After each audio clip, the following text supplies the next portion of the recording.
CTV news ವೀಕ್ಷಕರೇ, ತಾಜಾ ಸುದ್ದಿಗಳಿಗಾಗಿ ಸಿಟಿವಿ ನ್ಯೂಸ್ CMY ಸಬ್ಸ್ಕ್ರೈಬ್ ಮಾಡಿ, ಲೈಕ್ ಮಾಡಿ ಮತ್ತು ಶೇರ್ ಮಾಡಿ. ಧನ್ಯವಾದಗಳು.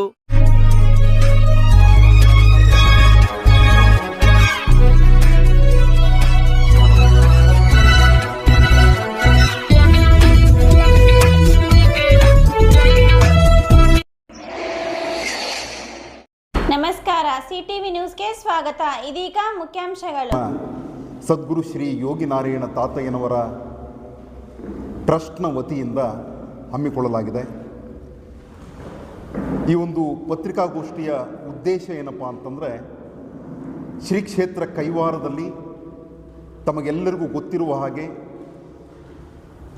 3 ದಿನಗಳ ಕಾಲ, ಆಷಾಢ ಮಾಸದ ಹುಣ್ಣಿಮೆ ಅದರ ಹಿಂದಿನ 2 ದಿನಗಳು ಅಂದರೆ ತ್ರಯೋದಶಿಯಿಂದ ಹುಣ್ಣಿಮೆಯವರೆಗೂ ಈ 3 ದಿನಗಳ ಕಾಲ ನಿರಂತರವಾಗಿ 72 ಗಂಟೆಗಳ ನಾದೋಪಾಸನೆ ಶ್ರೀ ಸದ್ಗುರು ಶ್ರೀ ಯೋಗಿ ನಾರಾಯಣ ತಾತಯ್ಯನವರ ಗುರುಪೂಜಾ ಮಹೋತ್ಸವ ಹಾಗೂ ಸಂಗೀತೋತ್ಸವವನ್ನು ಹಮ್ಮಿಕೊಂಡಿರ್ತಕ್ಕಂತಹದ್ದು. ಈ ಒಂದು ಗುರುಪೂಜಾ ಮಹೋತ್ಸವ ಮತ್ತು ಸಂಗೀತೋತ್ಸವ ಇದೇ ತಿಂಗಳ 27ನೇ ತಾರೀಕಿನಿಂದ 29ನೇ ತಾರೀಕಿನವರೆಗೂ, ಅಂದರೆ 27ನೇ ತಾರೀಕು ಬೆಳಿಗ್ಗೆ ಘಂಟಾನಾದ, ಸುಪ್ರಭಾತ, ಗೋಪೂಜೆಯೊಂದಿಗೆ ಪೂಜ್ಯ ಧರ್ಮಾಧಿಕಾರಿಗಳು ಈ ಒಂದು ಗುರುಪೂಜಾ ಮಹೋತ್ಸವಕ್ಕೆ ಚಾಲನೆಯನ್ನು ನೀಡ್ತಾರೆ. ಅದರೊಂದಿಗೆ ಪ್ರಾರಂಭವಾಗ್ತಕ್ಕಂತಹ ಈ ನಿರಂತರ 72 ಗಂಟೆಗಳ ನಾಮ ಸಂಕೀರ್ತನೆಯ ಕಾರ್ಯಕ್ರಮ 29ನೇ ತಾರೀಕು ಗುರುಪೂಜೆ ಆದ ನಂತರ 30ನೇ ತಾರೀಕು ಬೆಳಿಗ್ಗೆ 6 ಗಂಟೆಗೆ ಇದು ಸಂಪೂರ್ಣವಾಗುತ್ತೆ. ಈ ಒಂದು ಗುರುಪೂಜಾ ಮಹೋತ್ಸವ ಅದ್ವಿತೀಯವಾಗಿರ್ತಕ್ಕಂತಹದ್ದು. ನಾಡಿನ ಎಲ್ಲ ಸಂಗೀತ ವಿದ್ವಾಂಸರುಗಳು, ಸಂಗೀತದ ಅಭಿಮಾನಿಗಳು, ಹಾಗೆಯೇ ಈ ಒಂದು ಕೈವಾರ ಕ್ಷೇತ್ರದಲ್ಲಿ ಸದ್ಗುರು ಶ್ರೀ ಯೋಗಿ ನಾರಾಯಣ ತಾತಯ್ಯನವರು ತತ್ವ ಪದಕಾರರಾಗಿ, ಕಾಲಜ್ಞಾನಿಗಳಾಗಿ ಹಲವಾರು ಕೀರ್ತನೆ, ಶತಕಗಳನ್ನು ರಚನೆ ಮಾಡಿದ್ದಾರೆ. ಆ ಒಂದು ತತ್ವ ಪದಗಳನ್ನು ಹಾಡ್ತಕ್ಕಂತಹವರು, ಭಜನೆಯ ಉಪಾಸನೆಯನ್ನು ಮಾಡ್ತಕ್ಕಂತಹವರು, ಲಕ್ಷಾಂತರ ಜನ ಭಕ್ತರು ತಾತಯ್ಯನವರಿಗೆ ದಾಸಾನುದಾಸರಾಗಿ ಸೇವೆಯನ್ನು ಮಾಡ್ತಾ ಇದ್ದಾರೆ. ಅಂತಹ ಭಕ್ತರು ಎಲ್ಲರೂ ಕೂಡ ಸೇರಿಕೊಂಡು ಈ ಒಂದು ನಾದೋಪಾಸನೆಯನ್ನು, ಗುರುಪೂಜಾ ಮಹೋತ್ಸವವನ್ನು ನಡೆಸ್ತಕ್ಕಂತಹದ್ದು ನಿಮಗೆಲ್ಲರಿಗೂ ತಿಳಿದಿರ್ತಕ್ಕಂತಹ ವಿಷಯ. ಈ ಒಂದು ಗುರುಪೂಜಾ ಮಹೋತ್ಸವದ ಹಾಗೂ ಸಂಗೀತೋತ್ಸವದ ಅಂಗವಾಗಿ ಈ ಒಂದು ಪತ್ರಿಕಾಗೋಷ್ಠಿಯನ್ನು ಕರೆಯಲಾಗಿದೆ. ಈ ಪತ್ರಿಕಾಗೋಷ್ಠಿಯಲ್ಲಿ ಈ ಒಂದು ಕಾರ್ಯಕ್ರಮಗಳ ಸದ್ಗುರು ಶ್ರೀ ಯೋಗಿ ನಾರಾಯಣ ತಾತಯ್ಯನವರ ಸಂಕೀರ್ತನಾ ಯೋಜನೆಯ ಸಂಚಾಲಕರಾಗಿರ್ತಕ್ಕಂತಹ ವಿದ್ವಾನ್ ಶ್ರೀಯುತ ವಾನರಾಶಿ ಬಾಲಕೃಷ್ಣ ಭಾಗವತರಣ್ಣ ಅವರು ಈ ಒಂದು ಪತ್ರಿಕಾಗೋಷ್ಠಿಯಲ್ಲಿ ಉಪಸ್ಥಿತರಿದ್ದಾರೆ. ಹಾಗೆಯೇ ಸದ್ಗುರು ಶ್ರೀ ಯೋಗಿ ನಾರಾಯಣ ಮಠದ ಉಪಾಧ್ಯಕ್ಷರಾಗಿರ್ತಕ್ಕಂತಹ ಶ್ರೀಯುತ ಜೆ ವಿಭಾಕರ್ ರೆಡ್ಡಿ ಅಣ್ಣ ಅವರು ಈ ಒಂದು ಪತ್ರಿಕಾಗೋಷ್ಠಿಯಲ್ಲಿ ಉಪಸ್ಥಿತರಿದ್ದಾರೆ.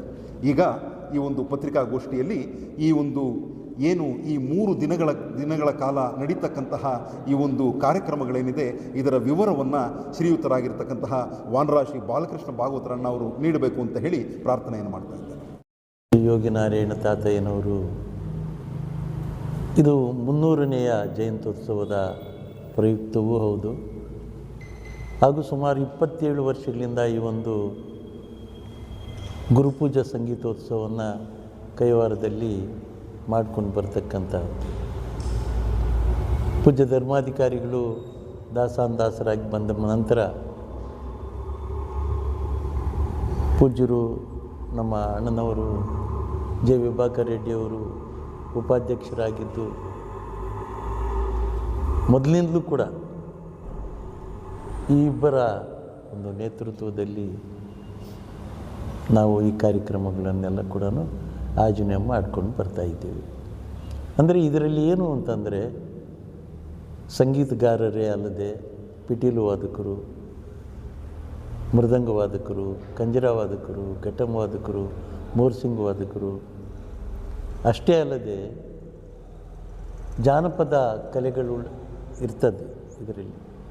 ಯಾವ ರೀತಿ ಅಂತಂದರೆ ಕೋಲಾಟ ಇರ್ತದೆ, ಪಂಡ್ರಿ ಭಜನೆ ಇರ್ತದೆ, ವೀರಗಾಸೆ ಇರ್ತದೆ, ಡೊಳ್ಳು ಕುಣಿತ ಇರ್ತದೆ, ತೊಗಲು ಬೊಂಬೆ ಇರ್ತದೆ, ಎಲ್ಲವೂ ಕೂಡ ಇರ್ತದೆ. ಇಂಥದ್ದಿದೆ ಇಂಥದ್ದಿಲ್ಲ ಅಂತ ಹೇಳೋಕ್ಕಾಗಲ್ಲ. 72 ಗಂಟೆಗಳ ಕಾಲ ನಿರಂತರವಾಗಿ ನಡೀತಕ್ಕಂಥ ಈ ಒಂದು ಕಾರ್ಯಕ್ರಮ ಇಡೀ ಭಾರತ ದೇಶದಲ್ಲಿ ಮೊದಲನೇ ಕಾರ್ಯಕ್ರಮ ಆಗಿದೆ. ಅದು ಚಿಂತಾಮಣಿ ತಾಲೂಕಿನಲ್ಲಿ ನಡೀತಾ ಇದೆ. ಚಿಂತಾಮಣಿ ತಾಲೂಕಿಗೆ ಸೇರಿರ್ತಕ್ಕಂಥ ಕೈವಾರ ಹೋಬಳಿಯಲ್ಲಿ ಕೈವಾರದಲ್ಲಿ ನಡೀತಕ್ಕಂಥ ಕಾರ್ಯಕ್ರಮ ಇದು. ಚಿಂತಾಮಣಿ ತಾಲೂಕಿಗೆ ಮತ್ತು ಚಿಕ್ಕಬಳ್ಳಾಪುರ ಜಿಲ್ಲೆಗೆ ಹೆಮ್ಮೆ. ಚಿಂತಾಮಣಿ ತಾಲೂಕಿನಲ್ಲಿ ಕೈವಾರ ಇರೋದೇ ಒಂದು ಹೆಮ್ಮೆ. ಯಾಕೆಂದರೆ ಆಗಲಿ ತಾತನವ್ರು ಹೇಳಿದ್ದಾರೆ, ಚಿಕ್ಕಬಳ್ಳಾಪುರದ ಸೀಮೆ ಸಕಲ ದೇಶ ಭಕ್ತರಿಗೆ ಆಧಾರವಾದ ಶ್ರೀ ಶ್ರೀಕಂಠ ನಂಜುಂಡ ಅಂದಿದ್ದಾರೆ. ಅವರು ಸುಮಾರು 200 ವರ್ಷಗಳ ಹಿಂದೆಯೇ ಈ ಸೀಮೆ ಅಂದರೆ ಜಿಲ್ಲೆ ಅಂತ ಅವ್ರ ಬಾಯಿಂದ ಬಂದುಬಿಟ್ಟಿದೆ. ಬೆಳ್ಳಿ ಹೊಚ್ಚಿನ ವಾಕು ವೇದಾಮೃತಮು ಅಂತ ಹೇಳ್ತಾರೆ. ಅವ್ರ ಬಾಯಿಂದ ಏನು ಮಾತು ಬರ್ತದೋ ಅದು ವೇದ, ಅದೇ ಅಮೃತ ವಾಕ್ಯಗಳು. ಅವ್ರು ಹೇಳಿದ ಮೇಲೆ ಜಿಲ್ಲೆ ಆಗದೆ ಇರುತ್ತಾ ಇದು? ಅದಕ್ಕೆ ಚಿಕ್ಕಬಳ್ಳಾಪುರ ಜಿಲ್ಲೆ ಆಗಿದೆ. ಈ ಒಂದು ಕಾರ್ಯಕ್ರಮಗಳಲ್ಲಿ ದೊಡ್ಡ ದೊಡ್ಡ ವಿದ್ವಾಂಸರು ಇಲ್ಲಿಗೆ ಆಗಮಿಸ್ತಾ ಇದ್ದಾರೆ. ಸರಸ್ವತಿ ರಾಜಗೋಪಾಲನ್ ದೆಹಲಿಯಿಂದ ಬರ್ತಾ ಇದ್ದಾರೆ ವೀಣಾವಾದನ. ಮಹಾಲಿಂಗಯ್ಯ ಮಠದ ಅವರು ಬೆಳಗಾಂನವರು ಆ್ಯಕ್ಚುಲಿ ಇಲ್ಲೇ ಇದ್ದಾರೆ, ಅವರು ಬರ್ತಾ ಇದ್ದಾರೆ. ವಿನಯ್ ಶರ್ಮ ಬೆಂಗಳೂರು ಅವರು ಆಗಮಿಸ್ತಾ ಇದ್ದಾರೆ. ಬಿ ರಘುನಾಥ್ ತಿರುಪತಿ ಅವರು ಆಗಮಿಸ್ತಾ ಇದ್ದಾರೆ. ಸುಮಂತ್ ಮಂಜುನಾಥ್ ಮಾಳವಿ ಮಂಜುನಾಥ್ ಮೈಸೂರಿನವರು ಪಿಟೀಲ್ ಸೋಲೋ ಅವರು ಆಗಮಿಸ್ತಾ ಇದ್ದಾರೆ. ಶಂಕರ್ ನಂಬೂದಿರಿ ಅಂತ ಕೇರಳದವರು ಅವರು ಆಗಮಿಸ್ತಾ ಇದ್ದಾರೆ. ಅಮಿತಿಯ ನಾಡಿ ಕೊಳಲು ವಾದನ ಅವರು ಆಗಮಿಸ್ತಾ ಇದ್ದಾರೆ. ಆಮೇಲೆ ಕರ್ನಾಟಕ ಜಾನಪದ ಅಕಾಡೆಮಿ ಅಧ್ಯಕ್ಷರು ಗೊಲ್ಲಳ್ಳಿ ಶಿವಪ್ರಸಾದ್ರವರು, ಅವರು ಇದೇ ಊರಿನವರು ಅಲ್ಲ, ಅವರು ಬರ್ತಾ ಇದ್ದಾರೆ. ಆಮೇಲೆ ಎಸ್ ಮಹಬೂಬ್ ಸುಬಾನಿ ಅಂತ ಅವರು ಮ್ಯಾಂಡೋಲಿನ್ ಅವರು ಆಗಮಿಸ್ತಾ ಇದ್ದಾರೆ. ನೂಪುರ ಫೈನ್ ಆರ್ಟ್ಸ್ ರೂಪಾ ರಾಜೇಶ್ರವರು ಭರತನಾಟ್ಯ.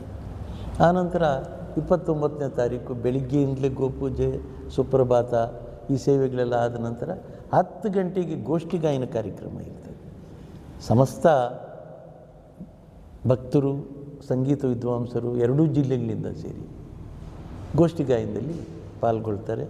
ಅದಾದ ನಂತರ ಸದ್ಗುರು ಯೋಗಿನಾರಾಯಣ ತಾತಯ್ಯನವರ ಗುರುಪೂಜಾ ಸಂಗೀತೋತ್ಸವದ ಕಾರ್ಯಕ್ರಮ ಮಹೋನ್ನತವಾಗಿ ಭಕ್ತಿಪೂರ್ವಕವಾಗಿ ನಡೀತದೆ. ಮತ್ತು 1 ಗಂಟೆಯಿಂದಲೇ ಕಾರ್ಯಕ್ರಮಗಳು ಪ್ರಾರಂಭ ಆಗ್ತದೆ. 5 ಗಂಟೆಗೆ ವಿಶೇಷ ಕಾರ್ಯಕ್ರಮಗಳು ಇದೆ. ಎ ಸಿ ರಾಜಶೇಖರ್ ಅತಿಬೆಲೆ ಅವರಿಂದ ಗಾಯನ, ಇದು ನಾದಸ್ವರದ ಕಾರ್ಯಕ್ರಮ ಇರ್ತದೆ, ದೊಡ್ಡ ಟ್ರೂಪ್ ಅವ್ರದ್ದು. ಆಮೇಲೆ ಡಿ ಆರ್ ರಾಜಪ್ಪ ಅಂತ ಅವರು ಜಾನಪದ ಶೈಲಿಯಲ್ಲಿ ತಾತಯ್ಯನವ್ರ ಕೃತಿಗಳನ್ನು ಹಾಡಲಿದ್ದಾರೆ.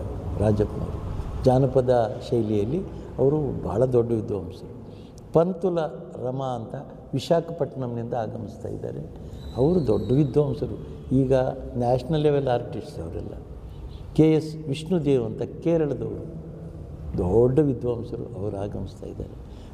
ಮೈಸೂರು ನಾಗರಾಜ್ ಹಾಗೂ ಮೈಸೂರು ಮಂಜುನಾಥ್ ಅವರು ರಾಷ್ಟ್ರೀಯ ಸಂಸ್ಕಾರ ಭಾರತಿಯ ಅಧ್ಯಕ್ಷರೂ ಆಗಿದ್ದಾರೆ, ಅವರು ಆಗಮಿಸ್ತಾ ಇದ್ದಾರೆ. ದಿವ್ಯಶ್ರೀ ಭರತನಾಟ್ಯ ಶಾಲಾ ಬೆಂಗಳೂರು ನಯನಾ ರಮೇಶ್ ಭರತನಾಟ್ಯನ ಕಾರ್ಯಕ್ರಮ ಇರ್ತದೆ. ನಂತರ ಸುಮಾರು 11:30ಯಿಂದ ಬೆಳಗಿನವರೆಗೂ ನಾದಸ್ವರದ ತವಿಲ್ ಕಾರ್ಯಕ್ರಮವನ್ನು ಏರ್ಪಾಡು ಮಾಡಿದ್ದೀವಿ. ಅದರಲ್ಲಿ ನಾದಸ್ವರದಲ್ಲಿ ಕೇರಳದ ಕಣ್ಣನ್ ಮತ್ತು ಆನಂದ್ ಬರ್ತಾ ಇದ್ದಾರೆ. ಶ್ರೀಲಂಕಾದಿಂದ ಬದಲೇ ಶಂಕರ್ ಅಂತ ದೊಡ್ಡ ವಿಶ್ವವಿಖ್ಯಾತರವರು ತವಿಲ್ನಲ್ಲಿ, ಅವರು ಬರ್ತಾ ಇದ್ದಾರೆ. ವಿಳಂಬಕಂ ಗಣಪತಿ ಅಂತ ಅವ್ರ ಜೊತೆಗೆ ತವಿಲ್ ನುಡಿಸ್ತಾರೆ. ಇಷ್ಟೆಲ್ಲ ಕಾರ್ಯಕ್ರಮಗಳು ಆಗ್ತಾಯಿದೆ. ನಿಮಗೆ ತಿಳಿದ ಹಾಗೆ, ನಿಮಗೆಲ್ಲ ಗೊತ್ತಿದೆ, ಕೈವಾರ ಕ್ಷೇತ್ರ ಯಾವುದೇ ಜಾತಿ ಮತ ಪಂಥಕ್ಕೆ ಸೇರಿರ್ತಕ್ಕಂಥ ಮತ ಅಲ್ಲ. ಅದನ್ನು ನಾವು ತಾತನವ್ರು ಏನು ಸಿದ್ಧಾಂತ ಹೇಳ್ಕೊಟ್ಟಿದ್ದಾರೆ, ಕುಲಮು ವಿಡಚಿನ ವಾರಮು ಈ ಕುಲಮುಲೋನ ಕಲಿಯಮು ಅಂತ ಏನು ಹೇಳಿದ್ದಾರೆ. ಕುಲಗೋತ್ರಗಳ ಬಿಟ್ಟು ನೀಚ ಜನರ ಸಂಘವ ಸುಟ್ಟು ನಾರಾಯಣ ಗುರಿಯಿಟ್ಟು ನಂಬಿದರೆ ಲೇಸುಂಟು ಅಂತ ಏನು ಹೇಳಿದ್ದಾರೆ, ಆ ಸಿದ್ಧಾಂತವನ್ನೇ ಅಳವಡಿಸಿಕೊಂಡು ಬಂದಿರತಕ್ಕಂತಹದ್ದು ತಾತನವ್ರ ಮಠ. ಇಲ್ಲಿ ಬಿಟ್ಟು ಬೇರೆ ಯಾರಿಗೂ ಹೆಚ್ಚಿನ ಮನ್ನಣೆ ಇರುವುದಿಲ್ಲ. ಕಾರಣ ಏನಂದರೆ ಭಕ್ತಿನೇ ಶ್ರೇಷ್ಠ. ಎಲ್ರಿಗೂ ಗೌರವ ಕೊಡ್ತೀವಿ, ಬರ್ತಕ್ಕಂಥ ಎಲ್ಲರಿಗೂ ಕೂಡ ಗೌರವವನ್ನು ಕೊಡ್ತೀವಿ. ಆದರೆ ಗೌರವ ಜಾಸ್ತಿ ಯಾರು ಭಕ್ತರಿದ್ದಾರೆ, ಯಾರು ಸಾಧುಸಂತರಿದ್ದಾರೆ, ಯಾರು ಸಂಗೀತ ವಿದ್ವಾಂಸರಿದ್ದಾರೆ, ಅವ್ರಿಗೆ ಮಾತ್ರ ಹೆಚ್ಚಿನ ಮನ್ನಣೆ ಮತ್ತು ಗೌರವವನ್ನು ಕೊಡ್ತಾಯಿದ್ದೀವಿ. ಮತ್ತು ಟ್ರಸ್ಟು ಒಂದು ತೀರ್ಮಾನಕ್ಕೆ ಬಂದಿದೆ, ಯಾರು ತಾತಯ್ಯನವರ ಸೇವೆಯನ್ನು ಹೆಚ್ಚಿಗೆ ಮಾಡಿದ್ದಾರೆ ಅವರಿಗೆ ನಾರಾಯಣ ಪ್ರಶಸ್ತಿಯನ್ನು ನೀಡಬೇಕು ಅಂತ. ದೊಡ್ಡ ಮೊತ್ತದ ಒಂದು ಮೊತ್ತ ಜಾಸ್ತಿ ಇಟ್ಟು ಇಷ್ಟೊಂದು ನಾವು ಹೇಳೋದಿಲ್ಲ, ಅದು ಹೇಳಲೂಬಾರ್ದು. ಇಟ್ಟು ಅವರಿಗೆ ಗೌರವವನ್ನು ಸತ್ಕರಿಸಬೇಕು ಅಂತ ಸುಮಾರು 87 ವರ್ಷ ವಯಸ್ಸಿನ ಬಾಬು ಕೃಷ್ಣಮೂರ್ತಿ ಅಂತಿದ್ದಾರೆ. ಅವರು ಮಲಾರ್ ಪತ್ರಿಕೆಯನ್ನು ನಡೆಸ್ತಾ ಇದ್ದಾರೆ, ಸಂಪಾದಕರಾಗಿದ್ದಾರೆ ಪತ್ರಿಕೆಗೆ. ಮತ್ತು ಪೋತನ ಭಾಗವತವನ್ನು ಕನ್ನಡಕ್ಕೆ ತರ್ಜುಮೆ ಮಾಡಿದ್ದಾರೆ. ಕನ್ನಡ ಮತ್ತು ತೆಲುಗು ಎರಡೂ ಭಾಷೆಗಳಲ್ಲಿ ಪರಿಣಿತರು. ಅದು ಕಷ್ಟ, ಪೋತನ ಭಾಗವತ ತೆಲುಗಿನಲ್ಲಿ ಇರ್ತಕ್ಕಂಥದ್ದು ಕನ್ನಡಕ್ಕೆ ತರ್ಜುಮೆ ಮಾಡೋದು ಅಂಥದ್ದು ಮಾಡಿದ್ದಾರೆ. ಭಾಳ ಸೇವೆ ತಾತನವ್ರಿಗೆ ಮಾಡಿರೋದ್ರಿಂದ ಅವರಿಗೆ ಗುರು ಸಂದೇಶದ ನಂತರ ಪೂಜ್ಯ ಧರ್ಮಾಧಿಕಾರಿಗಳು ಗುರು ಸಂದೇಶವನ್ನು ನೀಡ್ತಾ ಇದ್ದಾರೆ.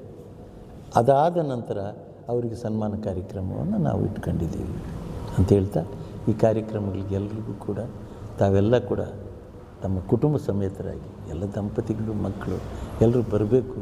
ಅದಕ್ಕೆ ಏರ್ಪಾటు ನಮ್ಮ ಆನಂದ್ ಮಾಡ್ತಾರೆ.